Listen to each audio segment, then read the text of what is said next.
365 দিনে খোদার এক বছরে কোনোদিনও ফজরের নামাজ পড়লা না, মুসলমানের বাচ্চা এত বড় জানোয়ার হয়?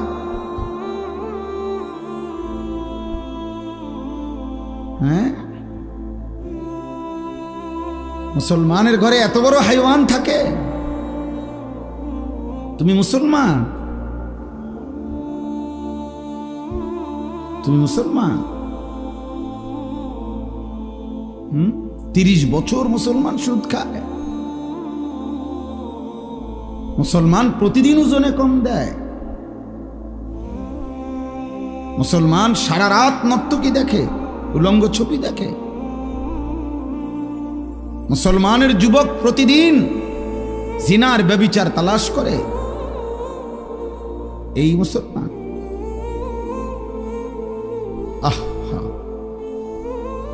আমার কাছে কিতাব আছে, মিসালি নওজওয়ান, উর্দু কিতাব। ওখানে আছে পাকিস্তানের একজন বিশ্ববিখ্যাত বুজুর্গ ছিলেন, মুজাহিদ ছিলেন, হযরত মাওলানা মুফতি নিজামউদ্দিন শামজাই রহমতুল্লাহ আলাইহি, যাকে প্রকাশ্যে আল্লাহর দ্বীনের কথা বলার জন্য প্রকাশ্যে দিবালোকে গুলি করে মারা ফেলছে, শহীদ করে ফেলছিল। তিনি বলছিলেন, হে যুবক, উনি যুবকদেরকে লক্ষ্য করে একটা কথা বলছিলেন যে, হে যুবক, এই পৃথিবীর প্রথম দিন থেকে এই পর্যন্ত পৃথিবীর ইতিহাস তুমি খুঁজে দেখো। পৃথিবীর ইতিহাসে যত সংগ্রাম, যত মতবাদ, যত চিন্তা, যত চেতনা, যত আন্দোলন, যত উদ্দেশ্য, যত লক্ষ্য এই পৃথিবীতে বাস্তবায়ন করতে কেউ চাইছে, তো সেই জন্য যখনই খুন দরকার হয়েছে, রক্ত দরকার হয়েছে, জান দরকার হয়েছে, সর্বপ্রথম প্রত্যেক যুগে, প্রত্যেক কালে প্রতিটি মতাদর্শ, প্রতিটি মতবাদ প্রতিষ্ঠার জন্য কলিজার খুন যারা পেশ করেছে তারা যুবক। যতবার এই পৃথিবীতে রক্ত লাগছে ততবার যুবকের রক্তই ব্যবহার হয়েছে।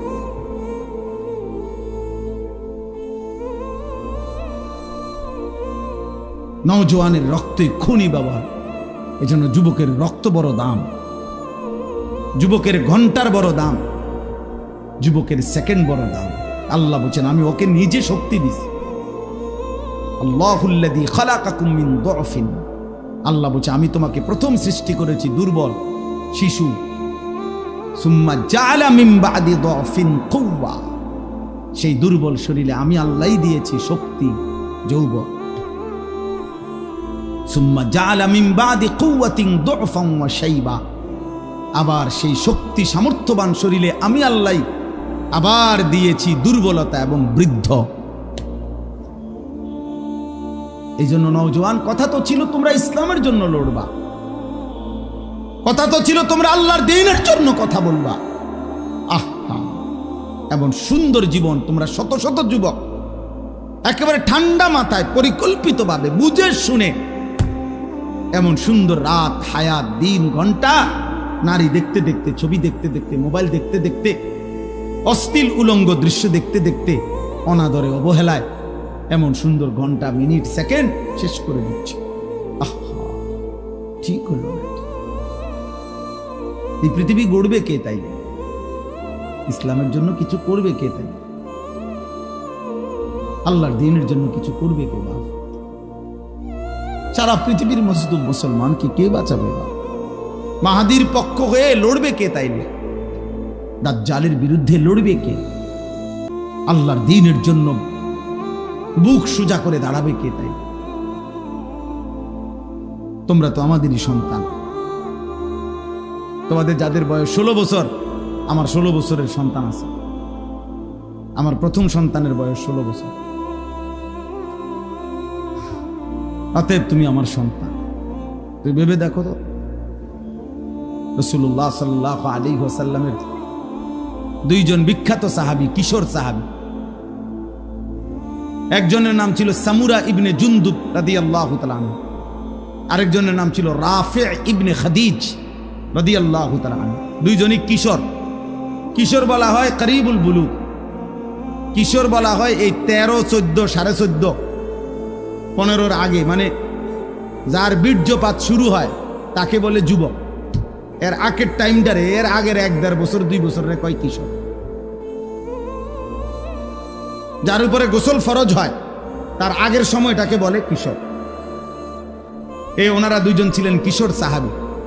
বদরের যুদ্ধের দিন দুইজনেই ওনারা যুদ্ধের ময়দানে, তো রাফে দুইজনেই আসছে লাইনে, কিন্তু রাফে ইবনে খাদিজ উনি একটু চালাকি করিয়া লাইনে যখন দাঁড়াইছে, তো বৃদ্ধাঙ্গুলির মধ্যে, সরাসরি হাদিসে আছে, বৃদ্ধাঙ্গুলির মধ্যে উনি একটু ভর দিয়া নিজের লম্বা দেখাইছে, ফলে উনার অনুমতি হয়ে গেছে ওই সাইজ দেখা, হে লম্বা আছে, ঠিক আছে, সমস্যা নাই, এখন লগে মিলে।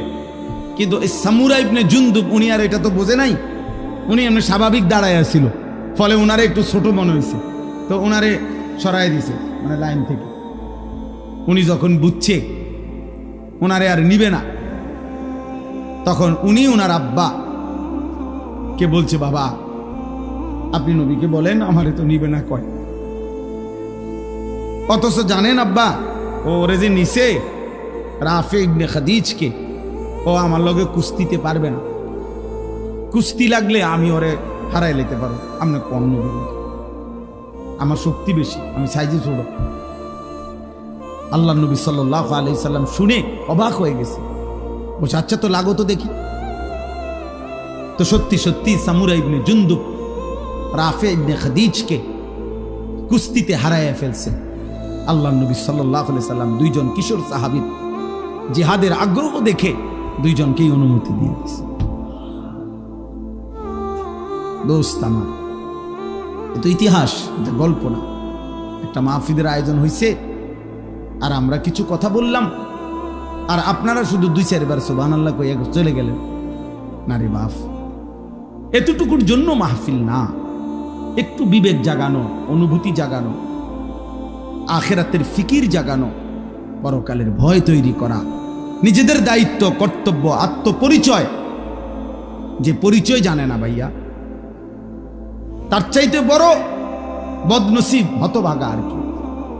কোনো বাসের মধ্যে যদি কোনো প্যাসেঞ্জার উঠে, কন্ডাক্টর যদি বলে ভাড়া দেন, কই নামবেন, এই প্যাসেঞ্জার যদি বলে আমি জানি না আমি কোথায় নামবো, তোমার যেখানে ভাল লাগে তুমি নামাই দিও। আহা, এই কন্ট্রাক্টর ওই হেল্পার রে যে দরজার কাছে দাঁড়াইয়া মানুষ উড়ায়, ওরে কি বলবে যে এই পাগল করতে উড়াইনি, এই মাতাল দি কই যাবে, এটাও কই তারা বলবে কি না? বলো ভাই, এই বলো না। তাইলে তোমরা যারা 1 ওয়াক্ত নামাজ পড়ো না, তোমরা কই যাই বাবা? আমি জানতে চাইলাম তোমাকে,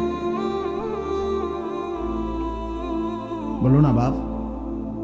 তোমাদের যাদের চুল কাফেরের মতো, বেঈমানের মতো, এই ডান দিকে যাদের চুল বড়, বাম দিকে যাদের চুল বড়, সামনের দিকে যাদের চুল বড়, এই তো কাফেরের চুল। আর ঠিক কোন লাগতো না, এটাই সত্য, ঠিকের কিতাব, এটাই তো সত্য কথা। হ্যাঁ, এটা কারো ঠিকের জন্য অপেক্ষা নাই, এটাই সত্য। আহা, বলো ভাই তুমি কোথায় যাবা এই চুলের ফ্যাশন নিয়া? টার্গেট কি? মানে টার্গেট কি? কোন নারীকে দেখানো? তো আমরা পাঞ্জাবি টুপি পরে আমাদের কি বিবি মিলে নাই? এই পৃথিবীর টুপি দাড়িওয়ালা তাহলে বিয়ে করে নাই? তো তুমি কোন দিকে যাচ্ছ আমার দোস্ত? বলো প্রিয় ভাই, বলো। যাদের শরীর নাফাক, পেশাব পায়খানা করে ঠিক মতো টয়লেট পেপারও ব্যবহার করো না, পাক নাফাকের, বিশেষ করে পেশাব করে যারা পাক নাফাকের ধার ধারো না, এই নাপাক শরীর নিয়ে তুমি কোথায় যাবা ভাইয়া? টার্গেট কি? কোথায় থামবা গিয়ে? আজকের রাত যে তুমি সারা রাত মোবাইলে ছবি দেখে রাত 2টায় ঘুমায় গেলা, ছবি দেখতে দেখতে, উলঙ্গ নাচ দেখতে দেখতে এক সময় ক্লান্তিতে তোমার যে ঘুম চলে আসছে, এই ঘুম যদি আর না ভাঙে,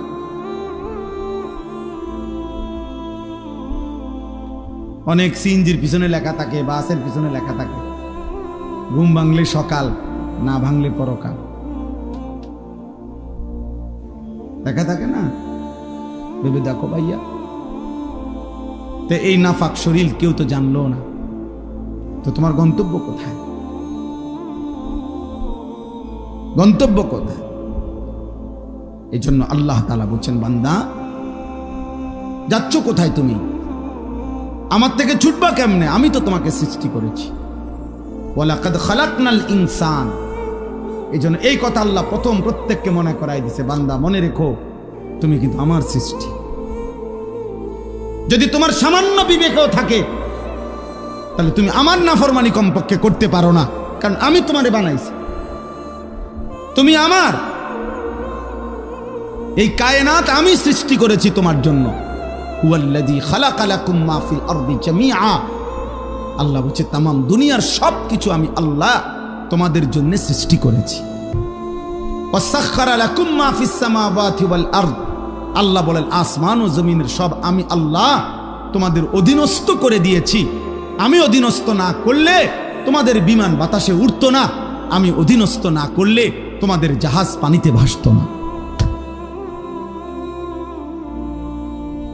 এটা আমি আল্লাহ তোমাদের অধীন করেছি। ওয়াযাল্লালনাহা লাহুম ফামিনহা রাকুবুহুম ওয়া মিনহা ইয়াকুলুন। সূরা ইয়াসিনের আয়াত।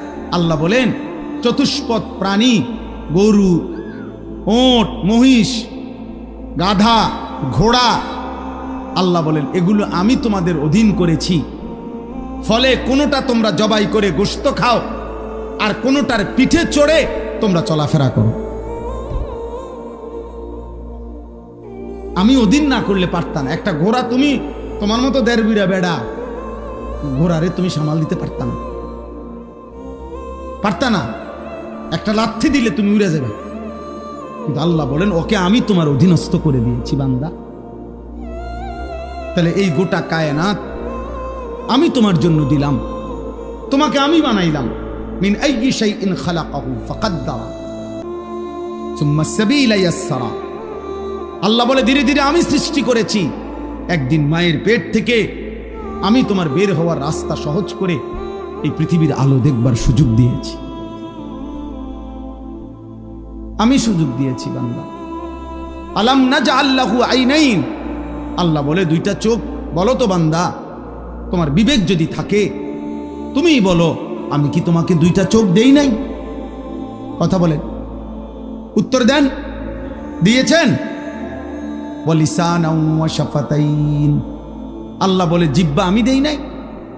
দুইটি ঠোঁট আমি দেই নাই? বলে এভাবে বারবার কোরআনে আল্লাহ তাআলা মনে করাই দিছে, বান্দা আমি সৃষ্টি করেছি, আমি সৃষ্টি করেছি। তুমি আমার থেকে সরতে পারতা না, তুমি আমার বাঁধন থেকে ছুটতে পারবা না। যত বড় শক্তিধরী হও, তুমি যত বড় অহংকারী হও না কেন, তুমি জমিনে যত বড়াই করো না কেন, আমার অধীন থেকে তুমি ছুটতে পারবা না। ওয়ালা তামশি ফিল আরদি মারাহা ইন্নাকা লান তাখরিকাল আরদা ওয়া লান তাবলুগাল জিবালা তুলা। আল্লাহ বলে আমার বান্দা অহংকার করে জমিনে হেঁটো না, কারণ যত জোরেই পাও মারো না কেন তুমি তো মাটি ফাটাইতে পারবা না। আবার ঘাড় যত উঁচাই করো না কেন তুমি তো ওই পাহাড় সমান লম্বা হইতে পারবা না। বড়াই করো কেন? অথচ বৃষ্টির ফোঁটা পানি জমিন ছিদ্র করে ফেলে, কিন্তু তোমার বুট জুতা তো জমিন ফাটাইতে পারে না, ফাটাইতে পারে না। এক তাল গাছ তো তোমার চাইতে লম্বা, এক সুপারি গাছ তো তোমার চাইতে লম্বা, একটা খেজুর গাছ তো তোমার চাইতে লম্বা। অহংকার করো কেন? এক বুজুর্গকে, এক যুবককে, এক বুজুর্গ আল্লাহর ওলি ওই যুবককে বলছিল, হে যুবক অহংকার না করে ধীরে সুস্থে হাঁটো। যুবক তখন বলছিল, হে মিয়া আমা তারিফুনি, চেনেন আপনি আমাকে, আমি কে? কথা বলতেছে। তখন ওই বুজুর্গ বলছেন, হ্যাঁ চিনি তো তোমাকে, চিনি। ও কে বলে?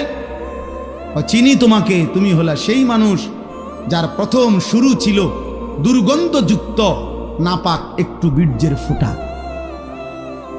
তোমাকে চিনি আমি, ও চিরেই মৃত্যুর মাধ্যমে যে হয়ে যাবে দুর্গন্ধযুক্ত একটা পচা লাশ। তোমাকে চিনি আমি, যে এই হায়াতটুকু নিজের পেটে প্রতিদিন চলাফেরা করতেছে, বহন করছে কিছু নাফাক পায়খানা। এই হলে তুমি বড়াই করছো কেন? তোমার আমি চিনি না? তুমি তো দুর্গন্ধযুক্ত নাপাক এক বীর্যের ফোঁটা ছিলা, আর চোখ বন্ধ হলেই তুমি হয়ে যাবা দুর্গন্ধযুক্ত পচা লাশ। আর পেটে এখন তোমার আছে দুর্গন্ধযুক্ত কিছু পায়খানা। তো যার শুরু মাঝখান শেষ সবই দুর্গন্ধ, তার আবার অহংকার কিসে? তার আবার অহংকার কিসে? একজন বিশ্ববিখ্যাত খলিফা ছিলেন হযরত ওমর ইবনে আব্দুল আজিজ রাহমাতুল্লাহি আলাইহি, ইসলামের পঞ্চম খলিফা। তিনি বলতেন মাঝে মাঝে কবরস্থানে গিয়ে হযরত ওমর ইবনে আব্দুল আজিজ কবরের দিকে তাকাইয়া বলতো, ইয়া মাউতু মাজা ফাআলতা বিল আহিব্বা, হে মৃত্যু, হে কবর, আমার বন্ধুদের সাথে তুমি কি করেছো বলো, আমার আপনজনদের সাথে তুমি কি করেছো বলো তো। আইনাল আহবাব আইনাল আসদিকা আইনাল জুল্লাস আইনাস সাম্মার। অর্থ হলো আমার বন্ধুরা কোথায়, আমার আত্মীয়রা কোথায়, আমি যাদের সাথে বসতাম তারা কোথায়, খুশিরা আমি তার কাছে থাকি, আমারে আড়াল করবা কেন? এই তিনটা কথা। আরেকটু তাহলে তিনটা হইল। এক নাম্বার, আল্লাহ আমারে মনে করাই দিছে আনিস আমি তোমাকে সৃষ্টি করেছি। দুই নাম্বার, আল্লাহ আমাকে বলতেছে আনিস তোমার অন্তরের গভীরে যেই কথা আসা যাওয়া করে কল্পনাগুলোও আমি জানি। তিন নাম্বার, তোমার রক্তের শিরা উপশিরায় আমি আল্লাহ তাআলা তার চাইতে বেশি কাছে আছি। এবার চার নম্বরে আল্লাহ বলেন ইয ইয়াতালাক্কাল মুতালাক্কিয়ানে আনিল ইয়ামিনে ওয়া আনিশ শিমালি কাঈদ। আল্লাহ বলে বান্দা 4 নম্বরে মনে রেখো 24 ঘন্টা তোমার ডানে এবং বামে আমার দুইজন ফেরেশতা আছে। আছে? কথা বলে না? আছে তো? ওরা লিখছে। এই 4টা হল।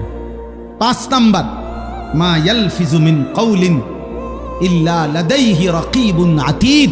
আল্লাহ বলে বান্দা তারা তো দুইজন আছেই, অতিরিক্ত আরেকজন ফেরেশতা আছে যে তোমার এই দুই জবান মানে দুই ঠোঁটের মাঝখানে যে জিহ্বা, এই জিহ্বা দিয়ে তুমি যা বলো, যখন যা বলো, যা করো, 24 ঘন্টায় তুমি যেই শব্দটাই বলো না কেন, উচ্চারণ করো না কেন, ভালো মন্দ, উপকারী অপকারী, জিকির দাও করো আর গালি দাও, আল্লাহ বলে এই জিহ্বা দিয়া যা বের হয়, আল্লাহ তাআলা বলেন আমার আরেকজন ফেরেশতা তোমার মুখের প্রতিটা উচ্চারণ লিখে রাখে। এই কয়টা হলো? 5টা। কয়টা? 5টা। 1, আমি তোমাকে সৃষ্টি করেছি, আমার থেকে যাইবা কেন? 2, তোমার অন্তরের গভীর বিষয়টা আমি জানি, আমার থেকে লুকাবা কেন? 3, আমি তোমার রক্ত প্রবাহিত শিরা উপশিরা তার চাইতে বেশি নিকটে আছি, তুমি আমাকে লুকাবা কেন? 4, আমার দুইজন ফেরেশতা 24 ঘন্টা তোমার পাশে আছে, তুমি তাদের ফাঁকি দিবা কেন? 5, আমার একজন ফেরেশতা তোমার জবানের সমস্ত উচ্চারণ লিখে রাখতেছে, তাকে আড়াল করবা কেন?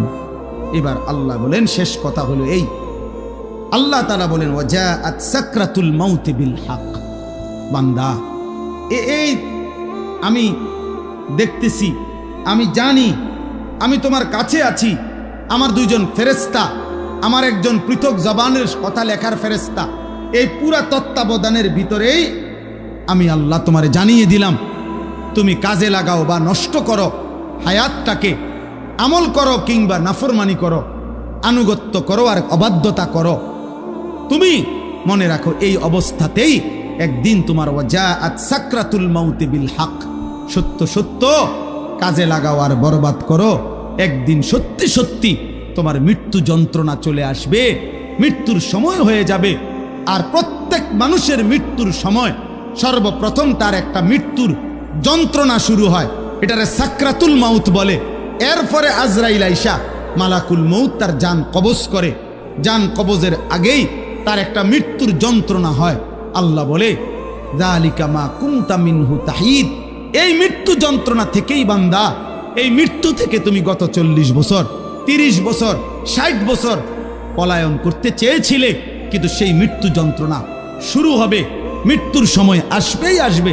হাসলেও মরে যাবা, কাঁদলেও মরে যাবা, সুখে থাকলেও মরে যাবা, দুঃখে থাকলেও মরে যাবা, রাজপ্রাসাদের অট্টালিকায় থাকলেও মরে যাবা, জীর্ণ কুঠির কুড়ে ঘরে থাকলেও মরে যাবা। জীবনে কোনোদিন দুঃখ যদি না পাও তবুও মরে যাইবা। জীবনে কোনোদিন সুখও যদি না পাও তবুও মরে যাবা।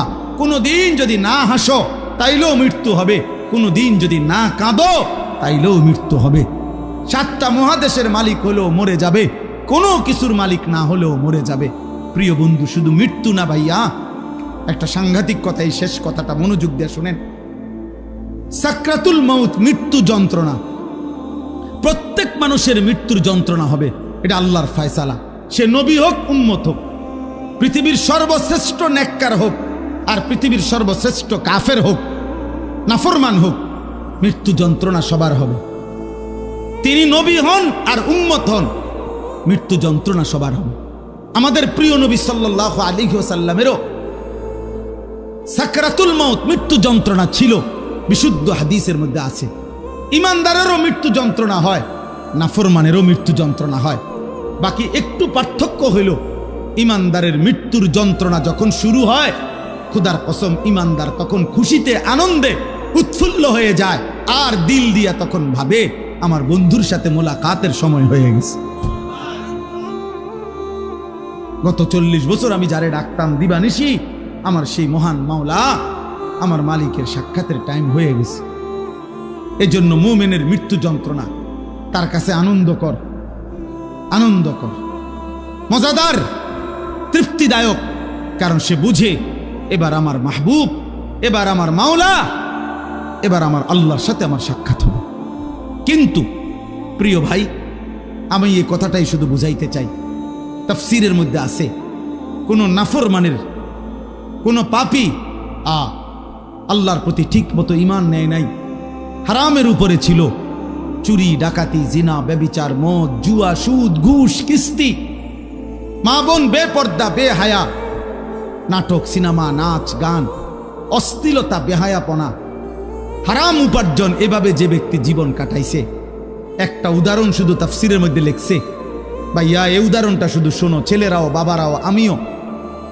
এই পৃথিবীতে যদি কেউ, কিতাবে লিখছে যে 900 বছর একটানা, মনে করেন কেউ পৃথিবীতে হায়াত পাইছে, কয়শো বছর? এই 900 বছর সে আল্লাহর নাফরমানি করছে, আল্লাহর অবাধ্যতা করে গেছে। কিন্তু 900 বছরে 1 সেকেন্ড কোনোদিন তার কষ্ট হয় নাই, কোনোদিন সে কোনো দুঃখ, কষ্ট, বেদনা পায় নাই। মনে করেন, ধরে নেন 900 বছরে কোনোদিন কষ্ট কাকে বলে, দুঃখ কাকে বলে, যন্ত্রণা কাকে বলে সে বুঝে নাই, সে বুঝে নাই। খুদার কসম, তাফসীরের মধ্যে লিখছে, এমন ব্যক্তি 900 বছর টানা নাফরমানি করে কিন্তু কোনোদিন যে এক বিন্দু কষ্ট পায় নাই, ওই ব্যক্তিরও 900 বছর পরে যখন মৃত্যুর যন্ত্রণা শুরু হবে, আল্লাহর কসম, কসম খুদার তাফসীরে লিখছে, 1 সেকেন্ডের মৃত্যু যন্ত্রণা শুরু হলেই ওই নাফরমান তার 900 বছরের দুনিয়ার বেঁচে থাকার হায়াত, সুখ আর আনন্দ 1 সেকেন্ডেই ভুলে যাবে। কবরের আযাব পরে, জাহান্নামের আযাব পরে, হাসরের আযাব তো পরে মিয়া। এই মৃত্যু যন্ত্রণার 1 সেকেন্ডেই সে তার সুখের দুনিয়া সব ভুলে যাবে। এজন্য 60 বছরও যদি নারী দেখো, ছবি দেখো, হারামের উপরে থাকো, হারামখোর, মৃত্যুর প্রথম সেকেন্ড তোমার দুনিয়া ভুলাই দেবে। মৃত্যুর প্রথম সেকেন্ড। ইমানদারের মৃত্যু যন্ত্রণাই যেখানে ভয়ানক, নাফরমানের মৃত্যু যন্ত্রণা কেমন? আমার কাছে কিতাব আছে, ওয়াজাআত সাকরাতুল মাউত বিল হক, আরবি কিতাব, এই কিতাবের নামে এটা। ওই কিতাবের মধ্যে লিখছে, নবীজির একজন বিখ্যাত সাহাবী হযরত আমর ইবনুল আস, ওনাকে জিজ্ঞেস করা হয়েছিল মৃত্যুর পূর্বে, ওনার ছেলে আব্দুল্লাহ ইবনে আমর ইবনুল আস, ছেলেটাও সাহাবী ছিল, উনি জিজ্ঞাসা করছে যে আব্বা, আপনি তো নবীজির একজন বিখ্যাত সাহাবী, এই মৃত্যুর পূর্ব মুহূর্তে মৃত্যুর যন্ত্রণা সাকরাতুল মাউত আপনার কাছে কেমন লাগতেছে? নবীর সাহাবী বলতেছে, ইয়া বুনাইয়া কাআন্না জিবালাদ দুনিয়া আলা সাদরি ওয়া কাআন্নি আতানাফাসু মিন সাকবিল ইবরা। সাহাবী বলে, বাপ, ছেলেরে আমার, মৃত্যুর এই পূর্ব মুহূর্তে সাকরাতুল মাউত মৃত্যু যন্ত্রণাটা আমার কাছে মনে হচ্ছে এই পৃথিবীর সমস্ত পাহাড় আমার বুকের উপরে চাপা দিয়ে রাখছে। কাআন্না জিবালাদ দুনিয়া আলা সাদরি, আর আমি যেন একটা সুইয়ের ছিদ্র দিয়া, সাকবিল ইবরা, সুইয়ের ছিদ্র দিয়া আমি যেন নিঃশ্বাস নিতেছি। আমার কাছে মৃত্যু যন্ত্রণা এমন মনে হচ্ছে। হযরত নূহ আলাইহিস সালাম ৯৫০ বছর দুনিয়াতে ছিলেন, ইমানদার নবী। ওই কিতাবে লিখছে, নূহ নবীকে মৃত্যুর পূর্বে জিজ্ঞেস করা হয়েছিল, যখন ওনার মৃত্যু যন্ত্রণা শুরু হয়েছে, ওনারে বলছিল যে হে নবী নূহ, আপনি দুনিয়াতে কতক্ষণ ছিলেন, কতদিন ছিলেন দুনিয়া? উনি বলছে, আমার মনে হইতেছে এক ব্যক্তির একটা ছোট্ট ঘর ছিল, যেই ঘরের দুইটা দরজা, এক দরজা দিয়ে ঢোকে, আরেক দরজা দিয়া বাইর হয়। উনি বলেন, আল্লাহর কসম, আমার মনে হয়েছে আমি যেন দুনিয়ার হায়াতে এতটুকু ছিলাম যে এই ব্যক্তির এই ঘরের এই দরজা দিয়ে ঢুকছি আর ওই দিক দিয়ে বাইরে, এই কদ্দুর আমার মনে হইতেছে। অথচ কয় বছর? ৯.৫ বছর। উনি বলতেছেন আমার এখন কখন? সাকরাতুল মউতের সময়। প্রিয় ভাই, নবীর যদি হয় এমন, সাহাবার যদি মনে হয় এমন, তো তোমরা যারা নামাজ পড়ছো না দোস্ত, তোমাদের কি মনে হবে? হারামখোর আপনার কি মনে হবে? এই সুদখোর, কিস্তিখোর, হারামখোর, কেমনে মৃত্যুর ওই প্রথম সেকেন্ডের যন্ত্রণা কেমনে সইবেন? আম্মা জান আয়েশা রাদিয়াল্লাহু তাআলা আনহা বলছে, রাসূলুল্লাহ সাল্লাল্লাহু আলাইহি সাল্লাম সাকরাতুল মউতের সময় নবীজি সাল্লাল্লাহু আলাইহি সাল্লাম বারবার পানি দিয়া নিজের হাত মুবারক, নিজের চেহারা মুছতেছিলেন আর বলতেছিলেন, আল্লাহুম্মা আইন্নি আলা সাকারাতিল মাউত। নিষ্পাপ নবী, মাসুম নবী, এক যাররা যার কোনো গুনাহ নাই, সেই নবী রাহমাতুল লিল আলামিন নবী, তিনি আল্লাহর কাছে বলতেছিলেন মৃত্যুর পূর্বে, আল্লাহ, মৃত্যুর এই যন্ত্রণার মুহূর্তে আপনি আমার সাহায্য করেন। নবীজির দোয়া, এটা বিশুদ্ধ হাদিস। নবীজি বলতেছিলেন, বারবার কালেমা পড়তেছিলেন, লা ইলাহা ইল্লাল্লাহ ইন্না লিল মাউতি সাকারাত। আল্লাহ, আপনি ছাড়া কোনো ইলাহ নাই। আল্লাহ, মৃত্যুর বড় যন্ত্রণা, মাওলা, মৃত্যুর বড় যন্ত্রণা। আপনি কে? আমাদের কি হবে ভাইয়া? এই শেষ আমার কথা, শেষ আমার। চাচারা, বাবারা, হ্যাঁ, আপনার আমল আপনি ঠিক করেন। ৬০ বছর বিড়ি খাইতে খাইতে কবরে যাইবেন, একটা গরু জবাই করে গেরাম খাবাইয়া আমনেরে বেহেশত দিয়ে দিব। হ্যাঁ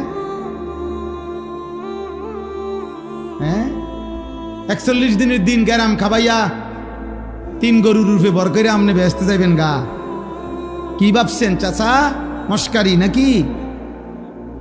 আখেরাত মস্কারি, আখেরাত খামখেয়ালি। আমনের ৬০ বছরের সুদ, আমনের ৬০ বছরের কিস্তি, আমনের ৬০ বছরের বিড়ি, আমনের ৬০ বছরের গালি, আমনের ৬০ বছরের টেলিভিশনের নাচ গান, আপনার ৬০ বছরের নাটক সিনেমা দেখা, আপনার ৬০ বছরের চা দোকানের আড্ডা, ৪০ দিন পরে মানুষ ২০০ মেহমানদারি কইরা খালাস করলো, খালাস। খামখেয়ালি, হ্যাঁ, খামখেয়ালি মনে করছেন। আখেরাত, আখেরাতকে আমরা খামখেয়ালি মনে করছি। অসুবিধা নাই মানে ওটা মনে করছে, অসুবিধা নাই, আমার ফুতাইতে আছে, গরু জবাই করে গেরাম খাবাইব। হ্যাঁ, গরুর ফিডও বার করে উনি ব্যস্ত যাবো গা। হ্যাঁ হ্যাঁ, গরুর পিঠে করে বেহেশতে চলে যাবেন। দয়া করে ভাবতে শিখেন, দয়া করে ভাবতে শিখেন, দয়া করে ভাবতে শিখেন।